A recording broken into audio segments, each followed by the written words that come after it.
विद्वानों का कहना है ज्ञानम भारः क्रिया बिना। अगर आप ज्ञान हासिल करते हैं लेकिन उस ज्ञान का कार्य के रूप में इस्तेमाल नहीं करते हैं तो वह ज्ञान भी भार के समान होता है। इसलिए जो भी ज्ञान आप पुस्तकों से, अपने गुरुजनों से, मोबाइल से, स्कूल से, कॉलेज से, विश्वविद्यालय से, जहाँ से आपको नॉलेज मिलता है उस नॉलेज का आप अपने रियल लाइफ में यूटिलाइज कीजिए तो ज्ञान का मतलब हुआ, नहीं तो ज्ञान भी भार हो जाएगा। चलिए तो स्टूडेंट्स, आज बात करते हैं हम टॉप 10 ऑब्जेक्टिव प्रश्नों के बारे में जो 12 क्लास के छात्र छात्राओं के लिए है। और निश्चित रूप से आज के वीडियो से 3-4 नंबर का क्वेश्चन तो आपको आ ही जाएगा। 9 वाली बात नहीं है, 10 में 4 क्वेश्चन। सोच लीजिए कितना बड़ा बात कह रहा हूँ। 10 क्वेश्चन पढ़ाऊँगा, 4 क्वेश्चन लड़ जाएगा भैया। यकीन है कि नहीं? इंटेलिजेंट मैथमेटिक्स क्लासेज पे हैं आप, सोच लीजिए। सर का गेस कभी फेल नहीं होता, ये पढ़ाई है, कोई खेल नहीं होता। समझते हैं? जरूर समझते होंगे विद्यार्थी न, छात्र शक्ति राष्ट्र शक्ति। आइए अंग्रेजी में प्रश्न पढ़ दूं। Order of a differential equation 2x² into d² y upon dx² plus y equal to 0 is what? Option होंगे आपके सामने। हिंदी में अवकल समीकरण 2x² इंटू d² y बटे dx² प्लस y बराबर 0 की कोटि है के बाद 4 ऑप्शन होगा A B C D, एक सही बाकी गलत। हमको गलत से क्या मतलब है, हमें सही से मतलब है। तो सबसे पहले मैं आपको बता दूं कि किसी डिफरेंशियल इक्वेशन, किसी अवकल समीकरण का कोटि के लिए अंग्रेजी शब्द होता है ऑर्डर। ऑर्डर पहचानते कैसे हैं? तो सबसे बड़का जो डिफरेंशिएशन होगा इक्वेशन में, जो सबसे हाई पावर का डिफरेंशिएशन होगा वही होगा उस अवकल समीकरण का ऑर्डर। जैसे यहाँ पे आप देख रहे हैं, इस अवकल समीकरण को आप देख रहे हैं, इसमें d² y बटा dx² का प्रयोग हुआ है।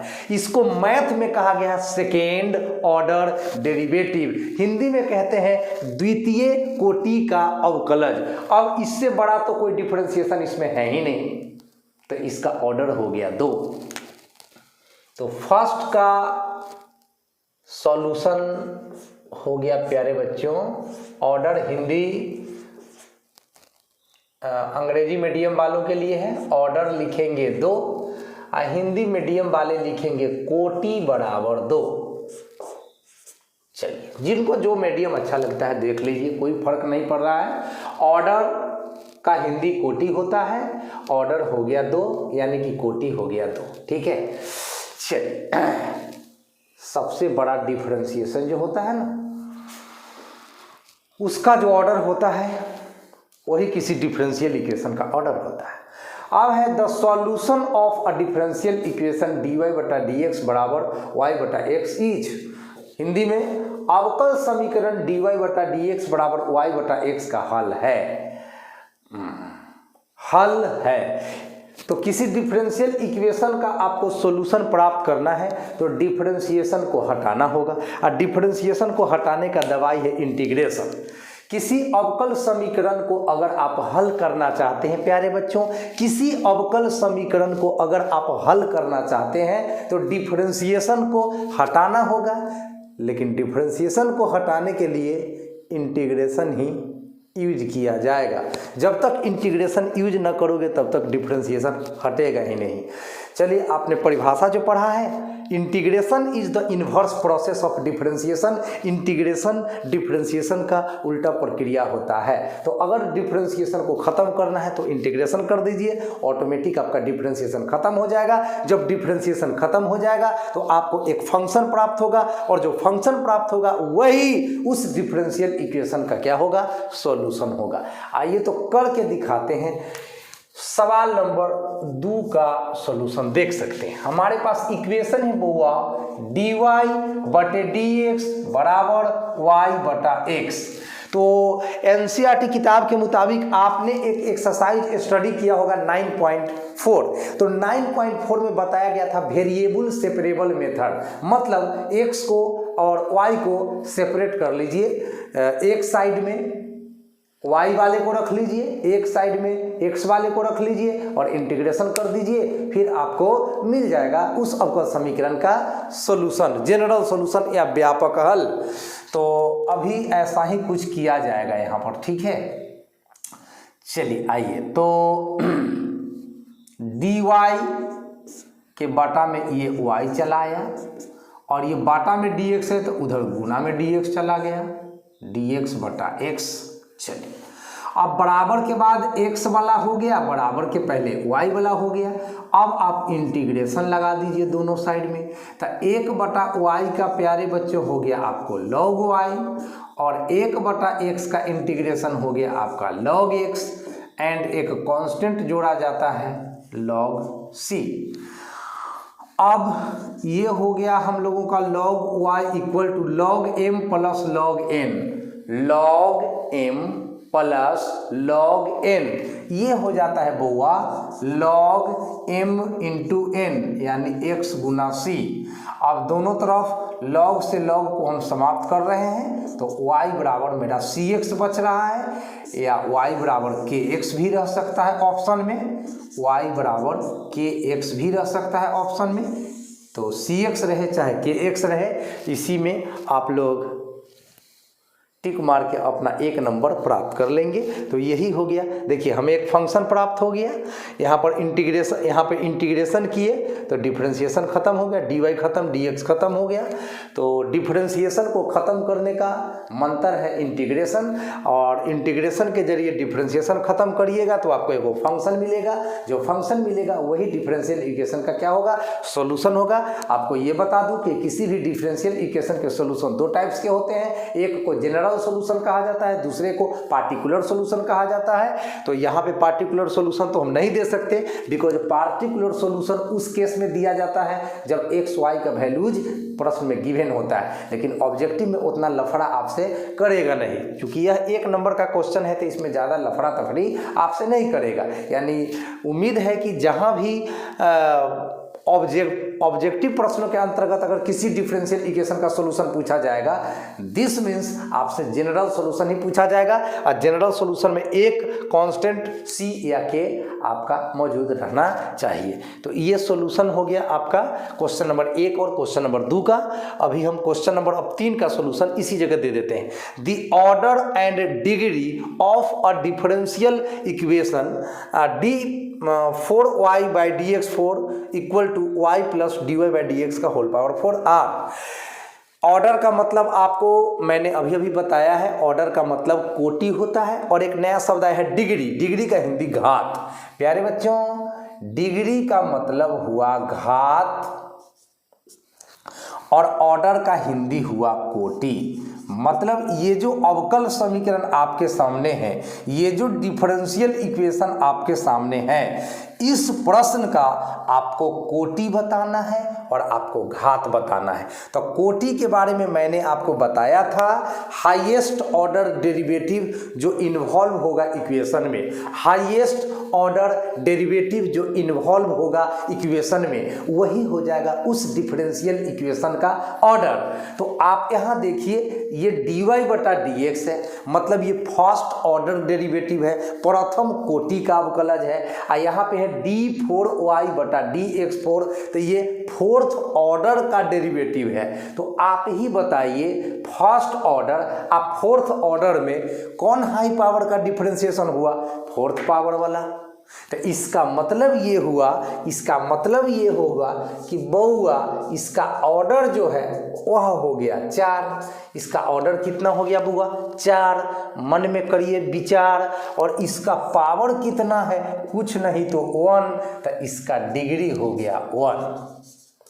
यानी डिग्री निकालने के लिए क्या करना पड़ता है, जो हाईएस्ट डिफरेंशिएशन होता है उसी का घात चेक किया जाता है। जो सबसे बड़े पावर का डिफरेंशिएशन होता है उसका जो पावर होता है वही हो जाता है किसी डिफरेंशियल इक्वेशन का डिग्री। तो आप ऑर्डर 4 और डिग्री 1 वाला जो ऑप्शन होगा उसको सही मान करके आप 1 नंबर ले लीजिएगा। चलिए अब क्वेश्चन नंबर 4, समीकरण डी स्क्वायर वाई बटे डी एक्स स्क्वायर का whole cube minus 4 into d y by d x बराबर 2 का घात, इसमें सिर्फ घात पूछा है। तो आप देखिए ये सिंगल डिफरेंशिएशन है और ये डबल डिफरेंशिएशन है। तो बड़ा डिफरेंशिएशन कौन हुआ, बड़ा पावर का डिफरेंशिएशन कौन हुआ, ये हुआ, क्योंकि ये सेकेंड ऑर्डर डेरिवेटिव है। ये सिंगल डिफरेंशिएशन है, फर्स्ट ऑर्डर डेरिवेटिव है। ये प्रथम कोटि का अवकलज है और ये द्वितीय कोटि का अवकलज है। तो ये डिफरेंशिएशन इससे बड़ा है, हाई पावर का है। तो इसका घात 3 है तो इसका घात 3 ही होगा। तो इसका आंसर में बस 3 में टिक मार देना है, इसमें कुछ करना उड़ना नहीं है। जो बड़का डिफरेंशिएशन है ना, जो बड़का डिफरेंशिएशन है ओकर जो पावर है से घात कहलाता है। तो घात 3 हो गया तो 3 वाला ऑप्शन में आप टिक मार दीजिएगा। और 5वां नंबर क्वेश्चन है डी वाई बटा डी एक्स बराबर ई के पावर एक्स प्लस वाई का व्यापक हल है। तो इसको थोड़ा सा हमें जगह चाहिए हल करने के लिए। चलिए फटाफट इन 4 प्रश्नों का सोल्यूशन मैंने अभी कर दिया है, इसको आप लोग नोट कर लीजिए इसका फटाफट क्या आंसर लिखा हूं मैंने। और उसके बाद 5 नंबर का सॉल्यूशन हम करके दिखाएंगे, थोड़ा सा बोर्ड साफ करना पड़ेगा। ठीक है स्टूडेंट्स, तो जल्दी जल्दी इसको नोट कीजिए और उसके बाद फटाफट 5 का सॉल्यूशन दिखाते हैं। ये सवाल तो इस बार मतलब पक्का आएगा, 5 नंबर सवाल पक्का आएगा, है ना। कच्चा बात हम करते भी नहीं है महाराज। चलिए भैया तो 5 नंबर क्वेश्चन का सॉल्यूशन दिखाते हैं। डी वाई बटा डी एक्स बराबर ई के पावर एक्स प्लस वाई का व्यापक हल यानी कि जनरल सॉल्यूशन क्या है। जनरल सॉल्यूशन वो सॉल्यूशन होता है जिसमें एक स्वैच्छ अचर सी मौजूद होना चाहिए। चलिए तो 5 का सॉल्यूशन देख लीजिए भैया। हमारा गिवन इक्वेशन है डी वाई बटे डी एक्स बराबर ई के पावर एक्स प्लस वाई। तो प्यारे बच्चों मैं ऐसा भी लिख सकता हूँ डी वाई बटे डी एक्स बराबर ई के पावर एक्स गुना ई के पावर वाई। गुना में बेस सेम हो तो पावर जुट जाता है ना। चलिए अब इसको ऐसा भी लिख सकता हूँ कि डी वाई के बाटा में, ये बाटा में आ जाएगा ना, गुना में है उस साइड तो इस साइड तो बाटा के नीचे आ जाएगा ना। ई के पावर एक्स अपने प्लेस पे है, अब बाटा के नीचे dx है तो उधर गुना में dx चला गया। इस मेथड को हम लोग कहते हैं वेरिएबल सेपरेबल मेथड। वेरिएबल आपके पास 2 गो है, x तथा y, x तथा y। आपके पास वेरिएबल 2 गो है, x तथा y। x को एक तरफ y को दूसरे तरफ कर दीजिए और इंटीग्रेशन कर दीजिए बोथ साइड्स का और आपको एक फंक्शन मिलेगा और वही फंक्शन हो जाएगा आपके दिए गए अवकल समीकरण का कौन चीज व्यापक हल हो जाएगा।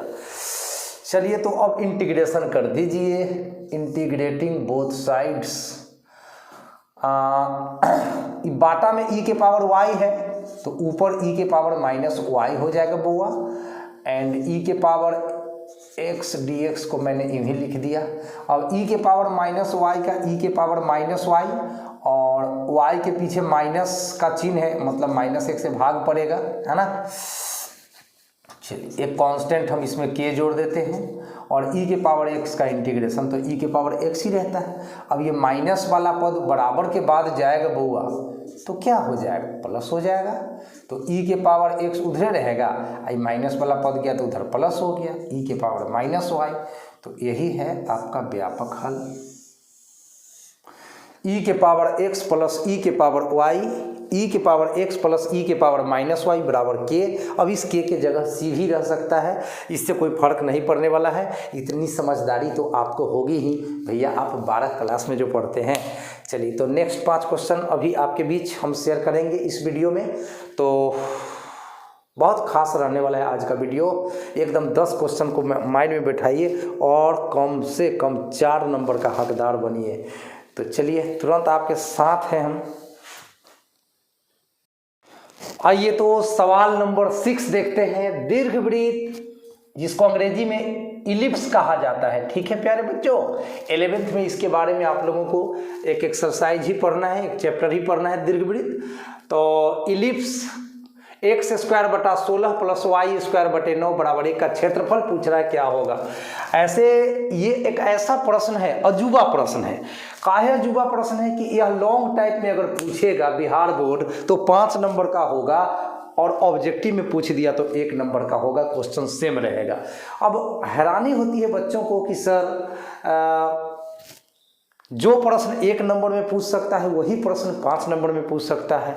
5 नंबर वाला क्वेश्चन का सॉल्यूशन कितना लंबा चौड़ा होता है ये तो आपको कहना नहीं पड़ेगा, क्योंकि 12 क्लास का एग्जाम देने जा रहे हैं, पूरा मैथ्स पढ़ चुके हैं, तो आपको पता ही होगा कि लॉन्ग टाइप क्वेश्चन कितना लंबा लंबा होता है। अब यह एक ऐसा प्रश्न है प्यारे बच्चों जो लॉन्ग टाइप में भी पूछा जा सकता है और ऑब्जेक्टिव प्रश्नों के अंतर्गत भी पूछा जा सकता है। तो अब बात करेंगे, अगर इसको ऑब्जेक्टिव में पूछा गया तो हम उसका ट्रिक बता देते हैं। उस ट्रिक को याद रखिएगा, उस ट्रिक से आपका आंसर निकल जाएगा, ठीक है। तो चलिए सबसे पहले 6 का सॉल्यूशन, तो आप अपने इक्वेशन को लिख लीजिए प्यारे बच्चों, यानी कि x² बटा 16 प्लस y² बटा 9 बराबर 1, ठीक है। अब 16 को आप क्या लिख सकते हो स्टूडेंट, 16 को आप क्या लिख सकते हो बताओ। x² बटा 4 का स्क्वायर लिख सकते हो, प्लस y² बटा 9 को लिख सकते हो 3 का स्क्वायर बराबर 1। अब 4 को a मान लो, 3 को b मान लो, ठीक है, b मान लो। अब एरिया जो होगा आपका बउआ, एरिया का हिंदी क्षेत्रफल, इस दीर्घवृत्त का जो क्षेत्रफल होगा प्यारे बच्चों, उसके लिए सूत्र है आपका pi into a into b. अब वैल्यू पुट कर दीजिए, पाई तो रहेगा ही, a का वैल्यू आपका क्वेश्चन ने 4 दिया है और b का वैल्यू 3 दिया है, 4 तिहाई 12 पाई, यही आपका हो गया आंसर। तो ऑब्जेक्टिव प्रश्न के रूप में अगर इस तरह का क्वेश्चन आता है तो आप इस ट्रिक से आंसर दे दीजिएगा, आपका आंसर निकल जाएगा। लेकिन इसी को लॉन्ग टाइप में पूछेगा तो इसके लिए हम अलग से आपको वीडियो बनाकर बताएंगे कि तब उसका जवाब कैसे देना है। आंसर आएगा 12 पाई ही, लेकिन बनाना आपको ऐसे नहीं है, वहाँ पूरा इंटीग्रेशन के हेल्प से बनाना पड़ेगा, वहाँ पे डायग्राम भी खींचना पड़ेगा, है ना। और जब ऑब्जेक्टिव में आएगा तो कोई डायग्राम की जरूरत नहीं, कोई इंटीग्रेशन करने की जरूरत नहीं, बस pi into a into b वाला ट्रिक याद रखिएगा और इसी ट्रिक से a और b का वैल्यू यहां से ले लीजिएगा और आपका आंसर आ जाएगा। तो उम्मीद है कि ये 6 का सॉल्यूशन समझ में आपको आ गया होगा। अब 6 में टिक मार देते हैं और लगले एगो 10 नंबर क्वेश्चन भी एकदम मिलता जुलता है, देख लीजिए ना।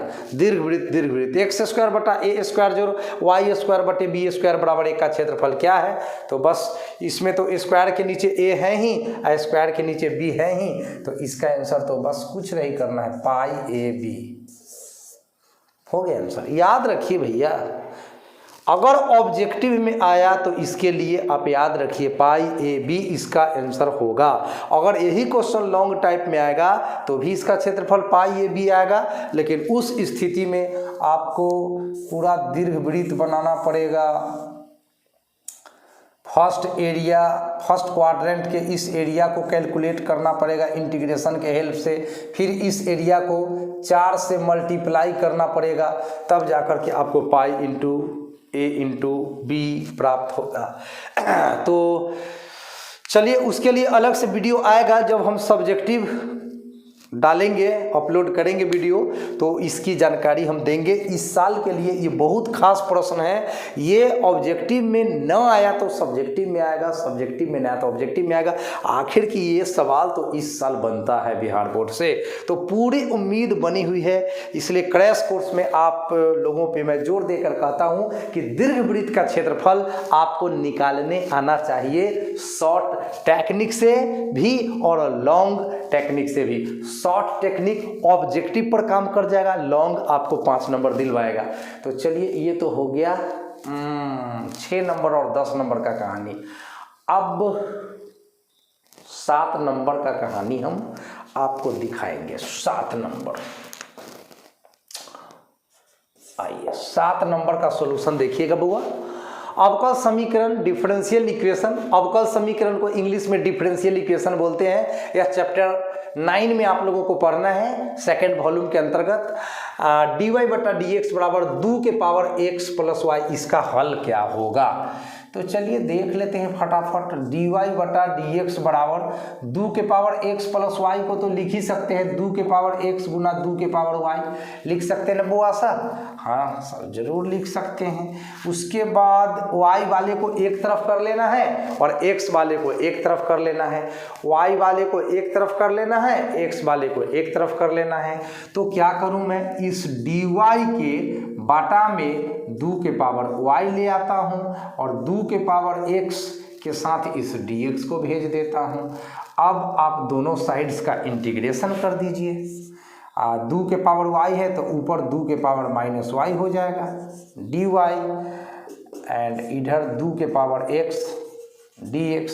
ठीक है, चलिए अब 2 के पावर माइनस y है, उसका इंटीग्रेशन, 2 के पावर x है, इसका इंटीग्रेशन लिखना है। तो चलिए 2 के पावर x का इंटीग्रेशन क्या होगा, 2 के पावर x बटा log 2, एंड 2 के पावर माइनस y का क्या होगा, 2 के पावर माइनस y एंड बटा में माइनस log 2 होगा। ठीक है, चलिए प्यारे बच्चों, अब log 2 से log 2 का कहानी खत्म हो जाएगा। चलिए, एंड एक कांस्टेंट c भी जोड़ते हैं। तो यहाँ पे हम लोगों का आंसर हो गया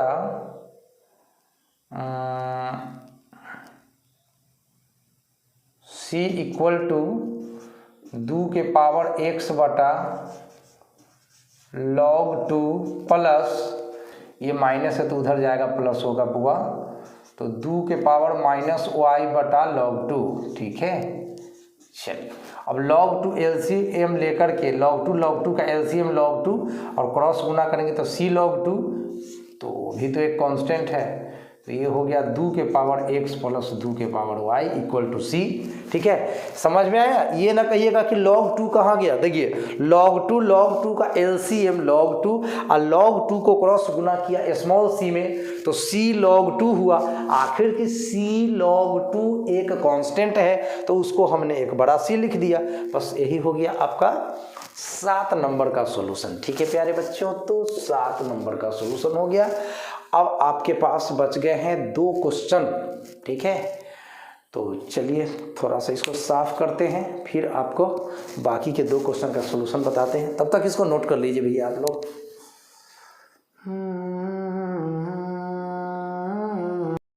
चलिए भैया, तो यहाँ पे एक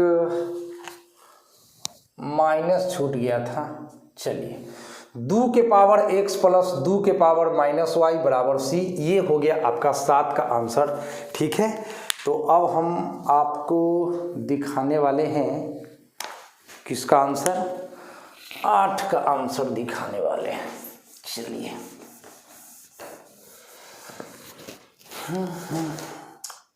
अवकल समीकरण यानी कि डिफरेंशियल इक्वेशन dy बटा डी एक्स बराबर 1 प्लस वाई स्क्वायर बटा 1 प्लस एक्स स्क्वायर, इसका हल कितना होगा।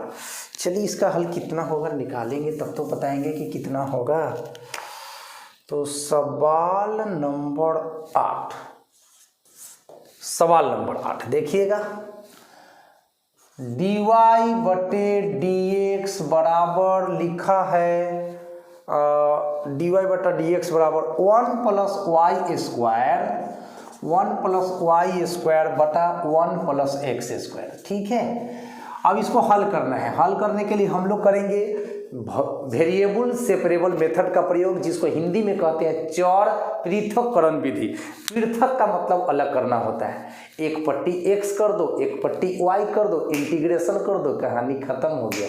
एक तरफ x, समीकरण में कै गो पक्ष होता है? 2 गो पक्ष होता है, LHS RHS। तो LHS में आप y वाले को रख लो, RHS में x वाले को भेज दो, इंटीग्रेशन कर दो, कहानी खत्म हो गया। इतने तो बात है। तो चलिए इतने तब बात है तो करो इतने बात। dy के बटा में ऊपर वाला 1 + y² को नीचे ले आया और dx जो नीचे है वो ऊपर चला गया, क्रॉस क्रॉस गुना हो गया। अब आप देख सकते हैं प्यारे बच्चों, आपका x एक तरफ हो गया, आपका y एक तरफ हो गया। किसी भी तरफ आप x को रख सकते हैं और किसी भी तरफ आप y को रख सकते हैं, प्लस का चिन्ह है ये। अब जब x और y सेपरेट हो जाए तो दोनों पक्षों का इंटीग्रेशन कर देना। अब 1/1 जोड़ y² का सूत्र ही होता है tan इनवर्स y, और 1/1 जोड़ x² का सूत्र ही होता है tan इनवर्स x। होता है ना स्टूडेंट्स? चलिए एक कांस्टेंट c जोड़ दीजिए यहाँ पर। अब tan inverse y plus tan inverse x इधर आएगा तो माइनस में tan इनवर्स x हो जाएगा, बराबर c अपना जगह पर है। tan inverse y minus tan inverse x, इसके लिए सूत्र होगा tan inverse y minus x बटा 1 प्लस y इंटू x, ऐसा सूत्र होगा, बराबर c। अब tan इनवर्स उधर जाएगा तो उसका इनवर्स खत्म हो जाएगा, तो y माइनस x बटा 1 प्लस y इंटू x बराबर क्या? तो tan c। tan c क्या है भाई? तो एक कांस्टेंट है। tan c क्या है भैया? तो कोई कांस्टेंट है। तो चलिए उसको हम लोग c से रिप्लेस कर दें, तो y minus x equal to c into 1 plus y x. यही है आपका क्या चीज़? तो जनरल सॉल्यूशन। इसका नाम है जनरल सॉल्यूशन, या इसको व्यापक हल भी कहते हैं। ठीक है, बिहार बोर्ड का माथा सनक जाएगा ना तो यही सवाल 2 नंबर में पूछ देगा, और ना माथा अगर हाथ में रहेगा तो ये क्वेश्चन आपसे पूछेगा कै नंबर में जानते हैं? 1 नंबर में। तो चलिए भैया वो 1 नंबर दे चाहे 2 नंबर दे, हमको तो नंबर लेना है भाई, लेना है। अब एक सवाल आपका और बच रहा है जो बहुत ही इम्पोर्टेंट है, बहुत ही इम्पोर्टेंट है। अवकल समीकरण dy/dx plus y tan x बराबर sec x का समाकलन गुणक को इंटीग्रेटिंग फैक्टर कहते हैं। तो चलिए यह लीनियर डिफरेंशियल इक्वेशन का ऑब्जेक्टिव क्वेश्चन है, जो कैलकुलस का सबसे लास्ट वाला एक्सरसाइज है ना 9.6, उसका ये क्वेश्चन है। अगर आप लोग किताब से पूरा कैलकुलस पढ़े होंगे तो आपको पता होगा लीनियर डिफरेंशियल इक्वेशन, रैखिक अवकल समीकरण। तो चलिए अभी हम आपको इसका सॉल्यूशन दिखाते हैं। जल्दी जल्दी आप इसको नोट कर लीजिए, हम बोर्ड साफ करने जा रहे हैं। लीजिए तो आज के वीडियो के अंतर्गत आने वाला लास्ट क्वेश्चन है सवाल नंबर 9। अवकल समीकरण यानी कि differential equation dy/dx plus y गुना tan x बराबर sec x का समाकलन गुणक इंटीग्रेटिंग फैक्टर क्या होगा? चलिए यह है 9.6 का क्वेश्चन, जो कैलकुलस का सबसे अंतिम एक्सरसाइज है। ठीक है प्यारे बच्चों, तो चलिए हम बताते हैं 9 का सॉल्यूशन करके आप लोगों को। आपका इक्वेशन है dy/dx plus y into tan x बराबर sec x। ठीक है प्यारे बच्चों, यह अवकल समीकरण आपको इससे मिलता जुलता दिखाई दे रहा होगा। dy/dx प्लस पी वाई बराबर क्यू, इससे मिलता जुलता आपको यह इक्वेशन दिखाई दे रहा होगा। देखिए p के जगह tan x है और q के जगह sec x है। ठीक है प्यारे बच्चों, तो अब आपका p कौन है? तो y का गुणांक जो होगा वो p होगा। तो आपका p कौन है? tan x है। तो आप p का वैल्यू सिर्फ लिख लीजिए कि आपका p कौन है? तो tan x है, क्योंकि आपको निकालना है समाकलन गुणक, जिसको कि शॉर्ट में IF लिखा जाता है। प्यारे बच्चों, समाकलन गुणक को शॉर्ट में IF लिखा जाता है। देखिए ना, इंटीग्रेटिंग फैक्टर पूरा नाम होता है, तो इंटीग्रेटिंग में से I चुरा लीजिए, आप फैक्टर में से F चुरा लीजिए, हो गया IF। तो आपको IF कैलकुलेट करना है। तो IF के लिए फॉर्मूला है प्यारे बच्चों, e के पावर इंटीग्रल p dx, ऐसा फॉर्मूला है। IF बराबर e के पावर इंटीग्रल p dx। अब e के पावर इंटीग्रल और p का वैल्यू कितना है बुआ, तो tan x है, ठीक है। अब tan x का इंटीग्रेशन होता क्या है, तो log sec x होता है।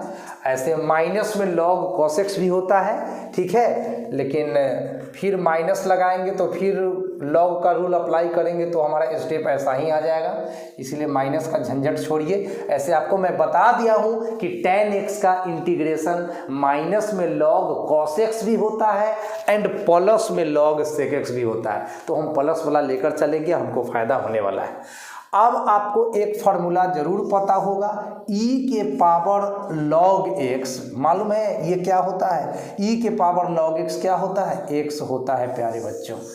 जी हाँ, e के पावर log x x होता है, e भी कटता है, log भी कटता है, x बचता है, तो e भी कटेगा, log भी कटेगा और x बचता है। x कौन है आपका, तो sec x है, तो आपका ऑप्शन होगा जहाँ भी sec x, उसमें आप लोग टिक मार के अपना एक नंबर पा लेंगे। तो ये था आज का 10 इम्पोर्टेंट क्वेश्चन जो एप्लीकेशन ऑफ इंटीग्रल से लिया गया था, डिफरेंशियल इक्वेशन से लिया गया था। इन 10 प्रश्नों में कम से कम 4 प्रश्न बिहार बोर्ड आपको जैसे पूछेगा ही पूछेगा।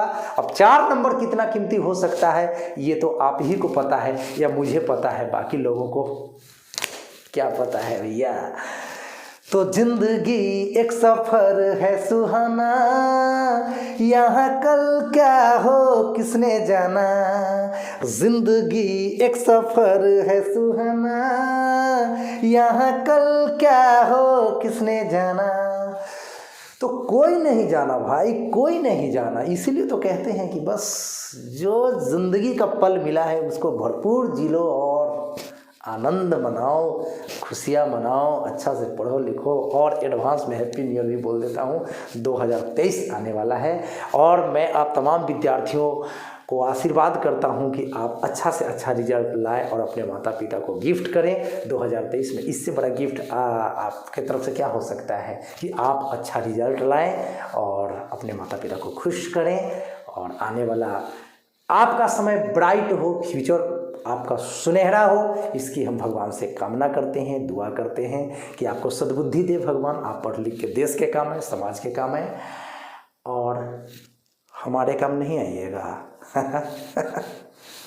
अरे मेरा चैनलवा को भी सब्सक्राइब करिए भैया, तब तो थोड़ा सा वीडियो बनाने में मन लगेगा, है कि नहीं। चलिए, आपके तरफ से पावर मिलता है भाई, एनर्जी मिलता है। छात्र शक्ति राष्ट्र शक्ति, आप लोग समझ रहे हैं, आप लोग छात्र जो है ना पूरे राष्ट्र को हिला के रखने वाले हैं, तो फिर एक चैनल को ग्रो क्यों नहीं करवा सकते। तो प्लीज़ इंटेलिजेंट मैथमेटिक्स चैनल को आप ऊंचाई तक ले जाएं, इसकी आपसे हम उम्मीद रखते हैं। उम्मीद पर दुनिया टिकी है, तो हम आपसे उम्मीद कर सकते हैं। कर सकते कि नहीं कर सकते हैं, ज़रूर कर सकते हैं। चलिए, तो आप लोग वीडियो देखने के बाद प्यारा सा कमेंट कीजिएगा, आपको क्या अच्छा लगता है, आपको क्या खराब लगता है, जो भी मतलब कुछ ना कुछ लिखिए ताकि हम आपके भावनाओं को समझते हुए अपने वीडियो को परिमार्जित करते जाएं। Thank you so much, good night.